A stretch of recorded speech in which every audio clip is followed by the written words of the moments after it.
This is a continuation of the previous video where we added a name and a list of languages or an array of languages for that particular person. And we also looked at a program that would retrieve it from the local storage. So we add it to the local storage and we retrieve it from the local storage. But the problem is that if we wanted, if we change the name, then we get we can only store one record, and we want to store multiple records. So we have identified this problem before. I'm not going to repeat it because it was identified at the end of last video. So let's start right away. What we want to do is we want to enter a name and then list of languages, and then that gets added to the existing storage. So if I create one for Pawan, then I create another for Nitin, then another for Joel, and so on. Then it should just keep on getting added to that particular uh, that particular local storage as an array. So let's have a look at the corresponding HTML file, which remains unchanged. We have two input fields that get name and list of languages. Then something will happen when we call the function StoreLang. That will be called when the button is clicked.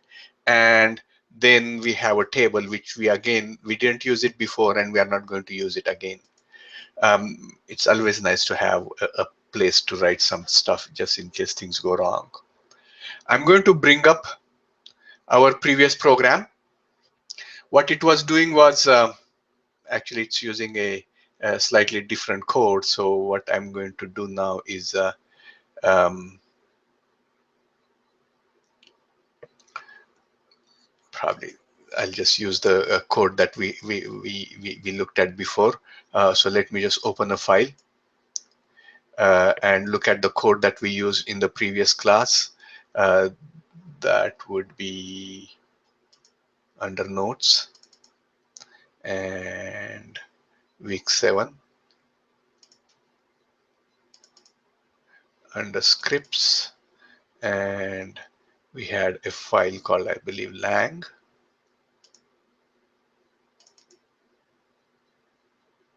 No, I think the file was called language. No, this is the file. Yes, yeah. Okay. So what we did here is we first of all retrieved the name. Then we retrieved the languages as an array. Sorry, as a string. Then we split that particular array into split that particular string into an array consisting of individual languages, and then we stored that. We created an object called langcomp, which is a JSON object which has a key and a value pair. So we got key, that's name, and my name would be the string that we get here, and then uh, um, uh, languages will be the another key, and that will be the array that we retrieved here. And all we did was we said, okay, now we are just going to put this in the local storage using the set item method, and the object will be called language competencies. And then we took the object that we had created and stringified it and stored it in the local storage. This was just a message for us saying that our program is working. Okay. So this is not good anymore because that will keep on overwriting. So what we want to do is instead of doing this, so the first part is okay, but what we want to do is we want to, instead of storing a language competencies in there as a um, uh, as our object, we want to store an object called TBL of languages, a table of languages. Okay, I'm being a little lazy here by using table as the short form instead of TBL as the short form for table. So that's what we want to put in there, and that we want it to be an array of some kind. So we can just say we got an array of languages. Okay. So actually, I mean, I'm jumping ahead, but the point here that we want to make is that we do not want to have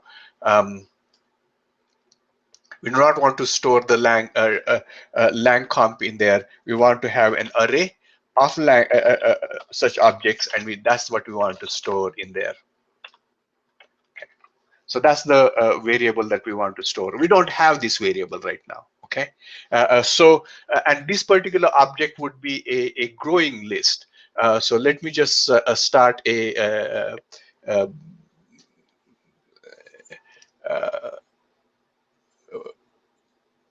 a notepad, like a white, like I'll use this as a whiteboard. So instead, what we want to do is we want to have an object that is going to have um, a list. Okay, so then in this particular case, we will have an individual names. So as I said, Pawan, then Nitin, then Joel. Okay, and here we want to have the names of the languages: Fortran, Pascal, and whatever else that we want to have, right? Then here, same thing, Fortran, he was engineer like me, I think, and C and so on. And then for Joel, well, he has to learn Fortran, I suppose, because of um, uh, Dr. Muir and so on. So, so so what we want is a list. I'll say, okay, this is one field called name, and this would be a list which can vary in length. So for example, Joel knows a lot of stuff, so his could be longer, mine could be shorter. um, uh, why not, I'll make it my longer too. um, okay, and then for Nitin it could be just a little shorter. So this will vary, but we want to have an array that goes like this. Okay, so that is our problem that we need to solve, and this array we want to call table record. So what I'm going to do is I'm going to first of all, actually, if it is ongoing, then it's possible that it might already be there, right? So what we want to do is we want to see if it is there. So I'm going to say var table of languages. That will be equal to, and then we are going to get it from the local storage. And then we are going to get the item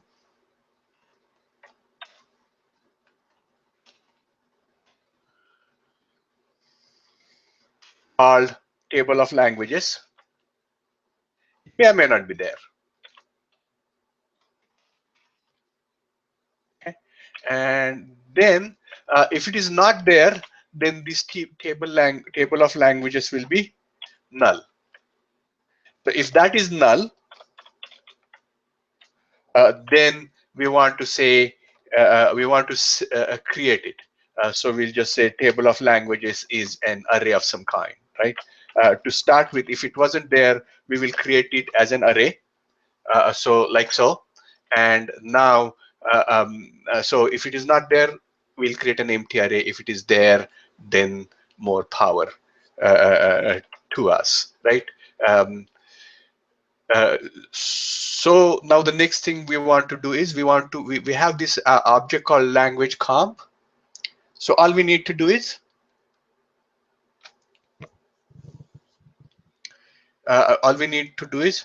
we just want to, what do we do?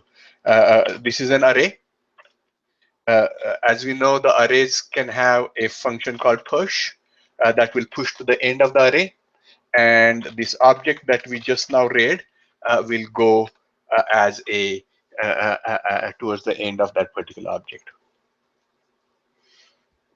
I think that's all the thing that we needed to do. So we took the original program and we just added this particular code here.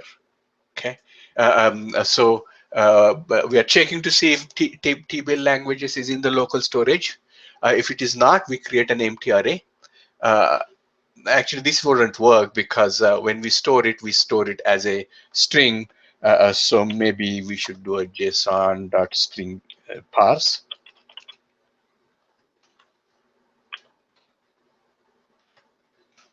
Okay. So we remember we stringify it. So whenever we get an item, we should expand it before we use it. Okay, and then we are just going to push it back onto the local storage. So it's going to override the old TBL languages using the stringify method. So this is an extended version. So once we do something like this, we should be able to get the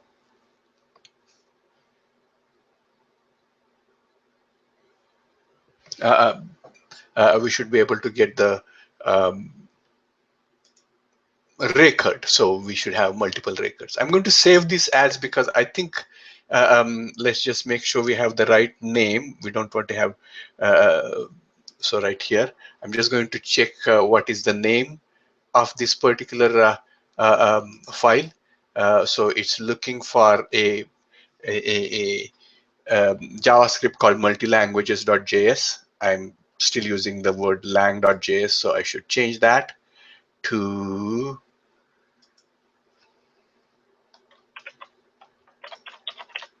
multilanguages.js. I hope it is in the same, is in the right place. It's not. It should be under the learning activities where you cannot access it easily.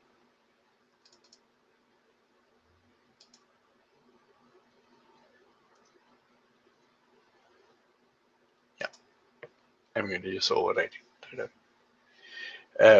And now I'm going to go back here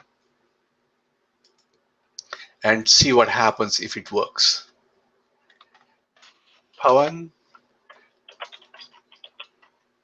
Fortran, C, Pascal. I store it, and I want to see my resources here. Let's look at the local storage. I'm going to look at this. So it has created a language. No, obviously this didn't work. No.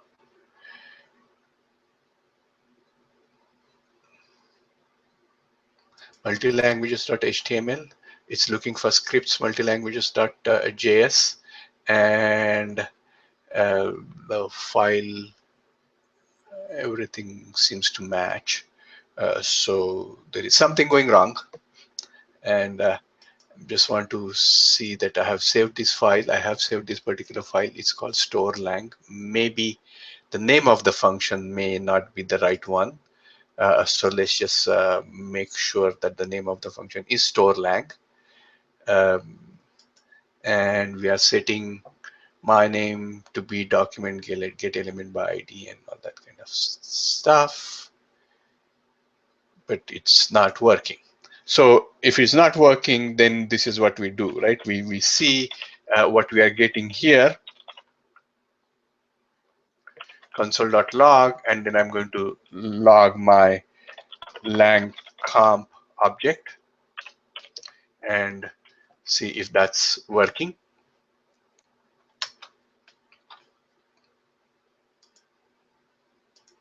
I probably had not just refreshed it. Then Fortran, Pascal, C, and then we store it. And see what happened here. We don't have it. So let's just have a look at our console to see what we got. And it's not writing anything there at all.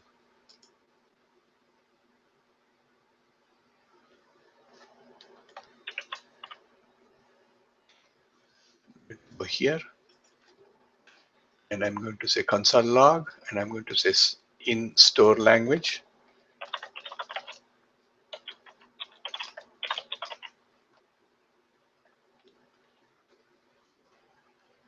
save it, go back, let's refresh the page, let's refresh this page, and then say,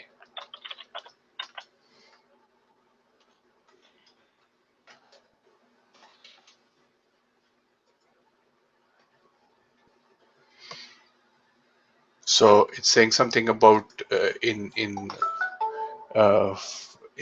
JS13, local storage.get item is not a function that it can find.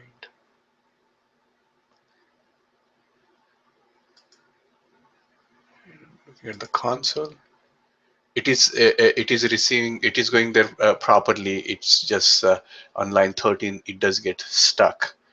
So let's just have a look at line number 13. That would be right here, and here we are saying table languages json.parse, and I made a typing mistake which I'm sure you had noticed, but you couldn't tell me because I'm doing this via video. So let me just refresh that, then let's do that again, and I'm going to say Fortran, Pascal, C, and store it, and it seems to have done a good job. Okay, so I don't know if you can see the alert that I got, but now it is in form of an array. Let's just see if that is the case. In the resources section, I have a variable called languages, and as you can see, it starts with an array. So the square bracket means it's an array. So I'm hopefully it's going to get more arrays like this. So let's go and add Joel to this, who, in addition to knowing Fortran, Pascal, C, also knows JavaScript, knows Java, knows PHP, or something like that. And I'm going to say store. So as we can see here, now I do have I have written the name Pawan, and I have also added the name Joel to this particular site. I mean, you may or may not be able to view it properly in the video, but it is here. And if I just refresh it here, Control R to refresh that, and then I'm going to just look at this here. So I'll just click on the value, and um, here there is a clearly a longer list, and we can see there should be the word Joel right there. So those are the languages for Joel. So it had added Pawan before. You have to keep on looking on the left hand side. So there was Pawan and Joel, both of them are there. So we have now extended what we had before to storing multiple records. So we can keep on adding. But the problem is we could add Joel again, and it will just go in there. Uh, and this Joel knows some other languages, and I store that. And we can see now that there are three objects. One is with the name Pawan, the other is with the name Joel, another one with the name Joel. I can just say, okay, I can keep on storing again. The list just keeps on getting longer. Keep on storing again, it keeps on getting longer, and I can store it again, and it will keep on getting longer. We will confirm that it actually is getting that long by modifying to the next file, which is actually viewing the languages stored in this, because now we had looked at, we had a function called what languages, which used to produce these in form of a table. But now, since we have changed it a little bit, we should also again change it in the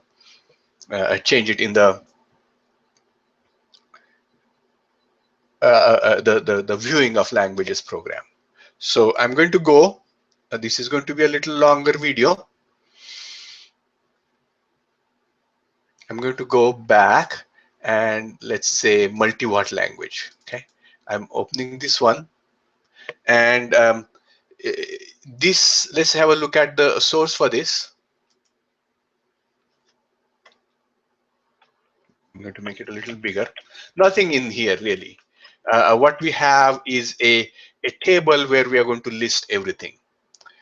We have the page as well, but I don't a paragraph as well, but I don't think we are going to do that.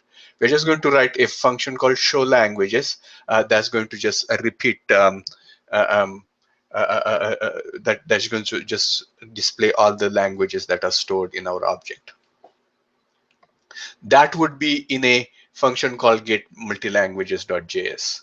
So first of all, I'm going to open the old get language program, and then we will modify that so um, it does what it's supposed to do. I'm going to go back to notes and week 7, and in the scripts I have something called getlang. I'm going to open that one.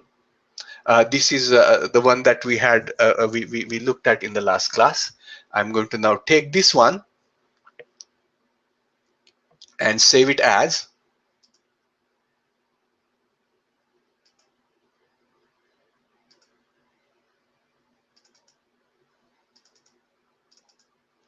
and we are going to say what multi-language.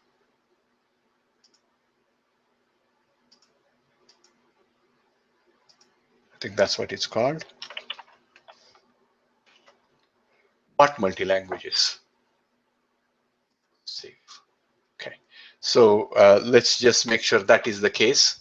No, get multi-languages. Damn.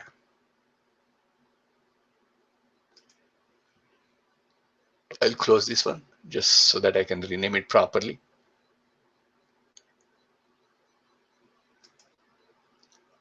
Scripts.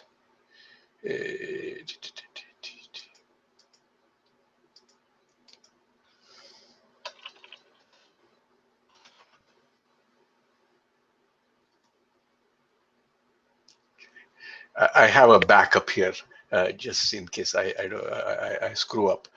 So I'm going to just keep that for me to have a look at. Okay.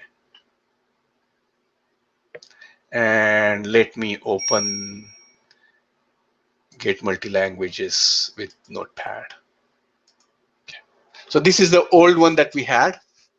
And what I'm going to do is actually, I'm going to say, change this one to each language.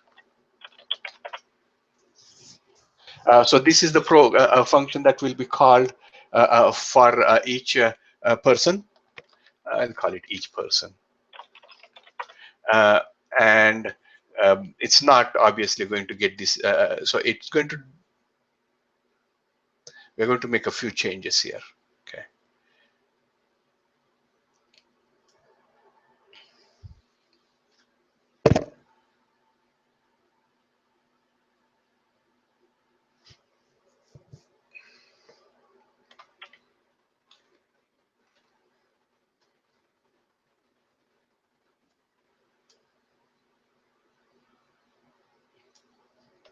I'm going to take that one out, and that's what is going to go in the function ShowLang.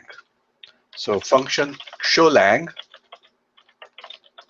is going to have that we get the object over there, and the object now that we are going to get is not language competencies. In fact, it is the TBL of languages that we have stored in the previous previous program. So this was our previous program. We are storing TBL languages, and that's the one that we are going to get back in my get multi-language, which is going to be, we'll not call it language object, maybe we'll call it something else. We'll call it records. It can be, it doesn't have to have the same name, right? It's a variable, so I'm just on purpose using a different value here. I had an extra brace there. I'm going to get rid of that. And then what we are going to do is, if it is not null, right? Because it's possible that we might not actually have stored anything there. If records is not equal to null, Then so that's not equal sign that we know from uh, um, many courses, 1226 and all that. And in here, what we are going to do is we're just going to call the each person, and we are going to send the record corresponding to, no, this is not right. Okay. So what we want to do is we want to call the each person in a for loop, because records will be an array. Remember, it's a table of languages. So for int, not int, for var I equal to 0, I less than record's length. It's supposed to be a record's length, and then I'm going to say I plus plus, and in here I'm going to call the function each person to display that person's record. So each person, and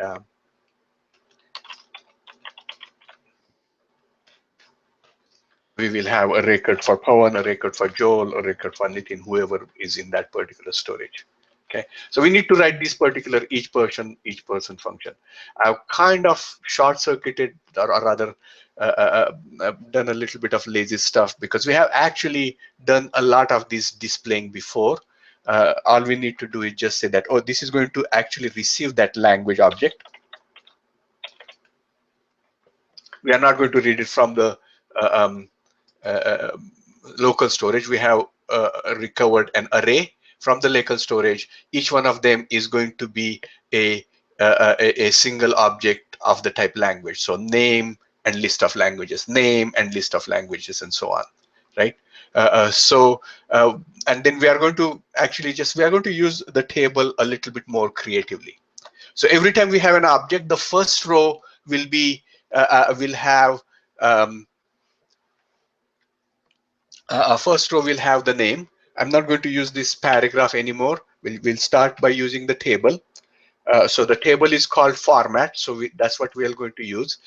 Then my name, which is going to be a lang object's name. Okay, and languages is going to be lang objects languages. That will be an array. Then what I'm going to do is I'm going to actually save this one somewhere, and I'm going to add these in the table. So first I insert a row, insert next row, then I insert a cell, and here I'm going to put the name in there.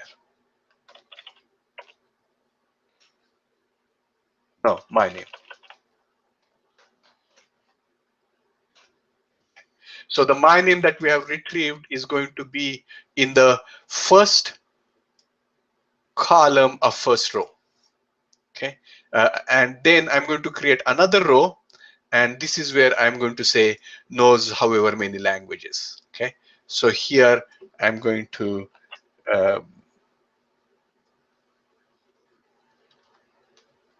do some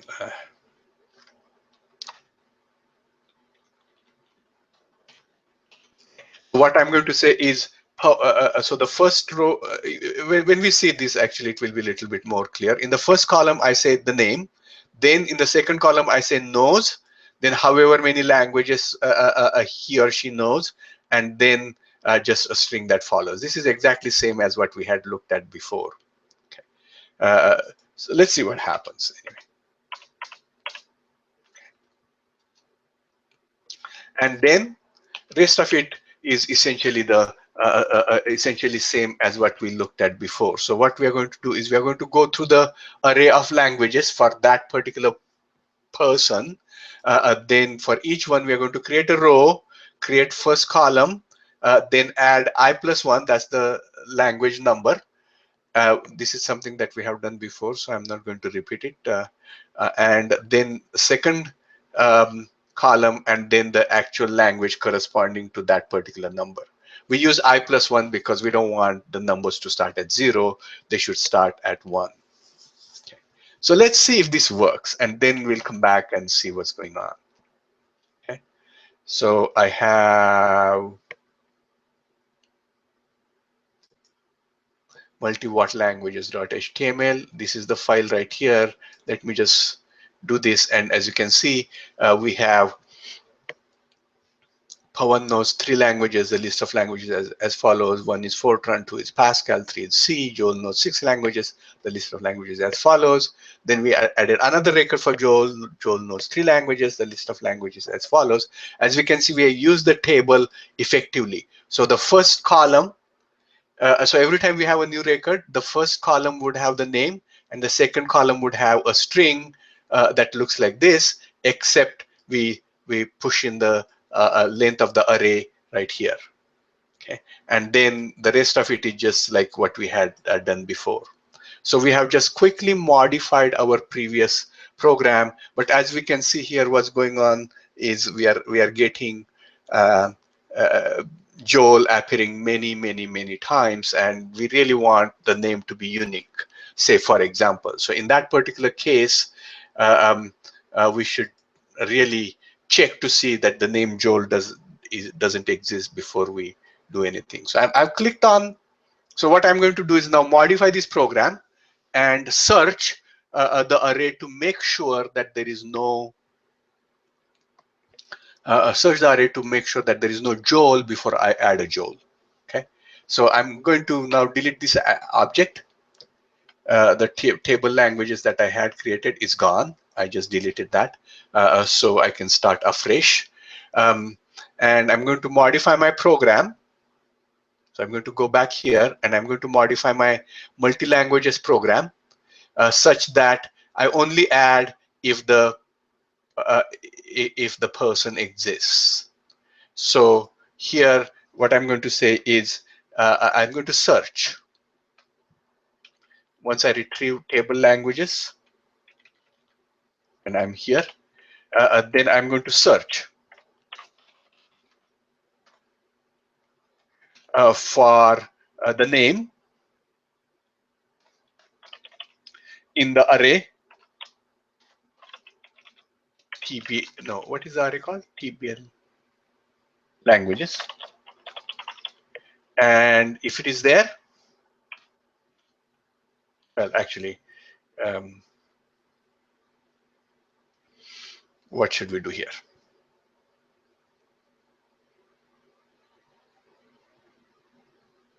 Yeah, okay. If it is there, it's not something that I have tried, but I'm sure we can make it work. If it is not there, so that means if it returns a null, then only we add. We're going to have a function called search that's going to go through the array,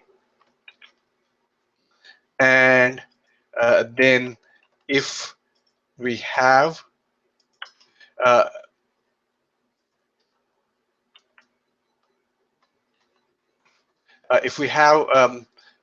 so search will return null if my name does not exist in that particular array. If it does,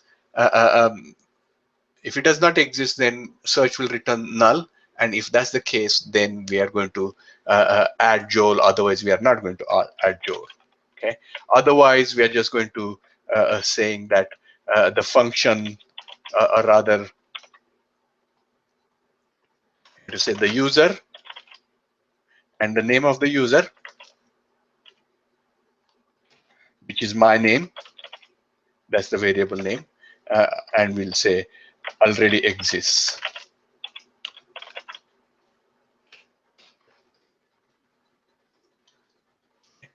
So we have now modified our program so that we search before we add.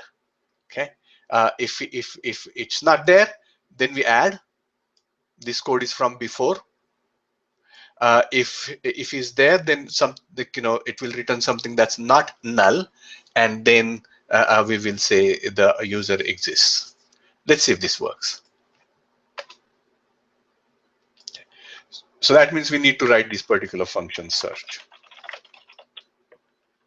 And the search is going to get two values. One is the name, and the other is an array of some kind. The names, while I'm using the word TBL languages here, that doesn't mean I actually have to use exactly the same name here. I can just call it a generic name called array. So what do I do? There should be a lot of error checking if this is going to work in practice, but we'll just assume that it's a proper array. It has to be an array because if it wasn't there, we have created it. So in the worst case, it will be an array of length 0.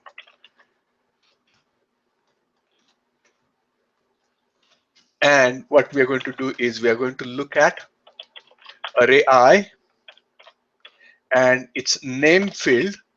And if that matches the name that we have received, then we return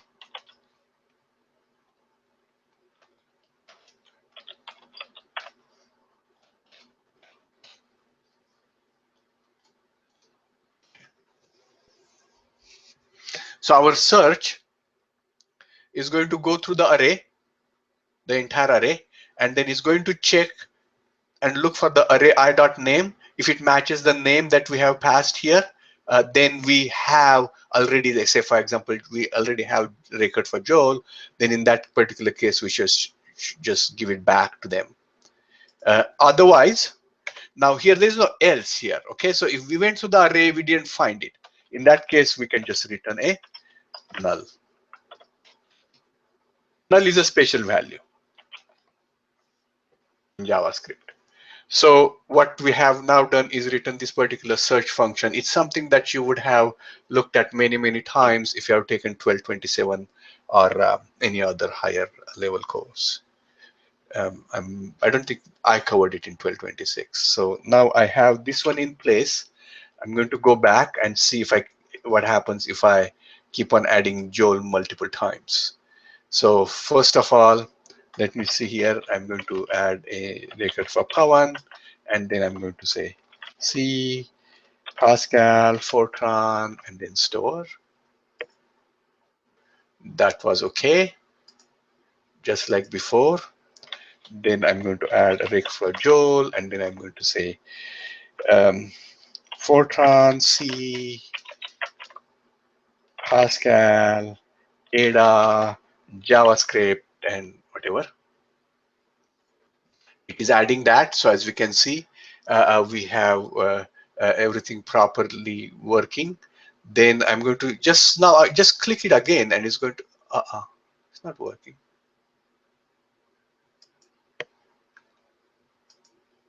Them. Let me just refresh this and then see. I'm going to delete that object again because it didn't work.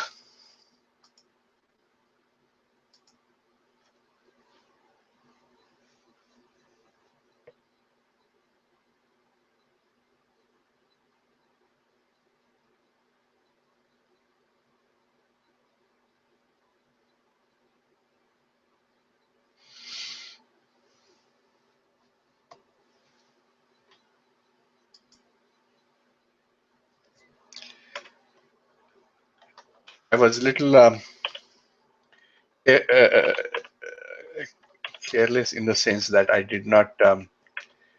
So what I'm going to do here is I'm going to keep on printing the values anyway. So just to make sure that things are working properly using console.log, I'm going to output the name, and I'm going to add array name to that. Array I.name. That would be a debugging.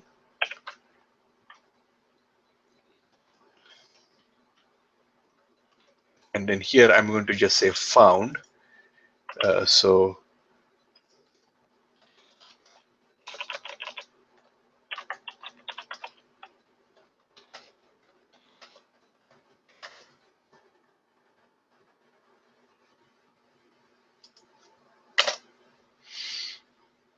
let's record this. And I'm going to go back and let me just add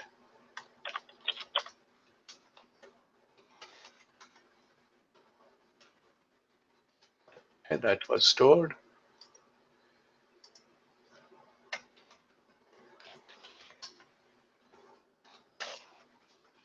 and store. So that's not working. So let's just see what's going on there. Oh, I don't know if it was actually okay. So I'm going to refresh my storage here, okay. And I'm going to go and look at the console. Let me just refresh this because I don't see anything on the console there.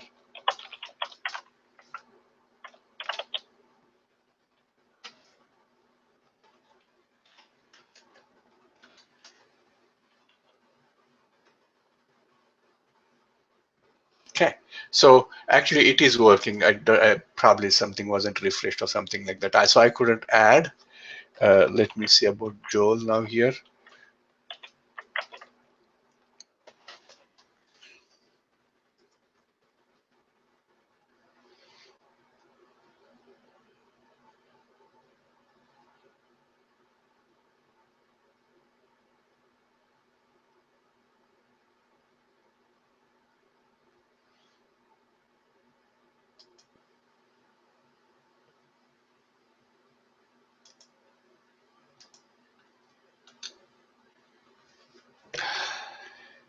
I forgot to say I less than, and it's not telling me I'm doing something wrong there. I'm going to go back and I'm going to do this again. Let me clear my local storage of this object. So let me just delete that object. Let's make sure that object doesn't exist anymore. I'm going to add Pawan with a bunch of languages, and so okay, let me see if I can add him again. It says no, the Pawan user already exists, and then now I can try and add, say, Joel, and I'll just change the thing a little bit here and say store. Okay, so it is adding that one. If I try to add again, it says no, user Joel already exists. So this is now working properly. And if I just go back to this one here, and if I just refresh, it will just that part had no effect when I added the searching. So this is a very long video with many different parts, but the fact that it is a video means that you can refer to it again and again and see what is going on. I'm going to stop the video here, and then we will quickly discuss this on Wednesday in class as well.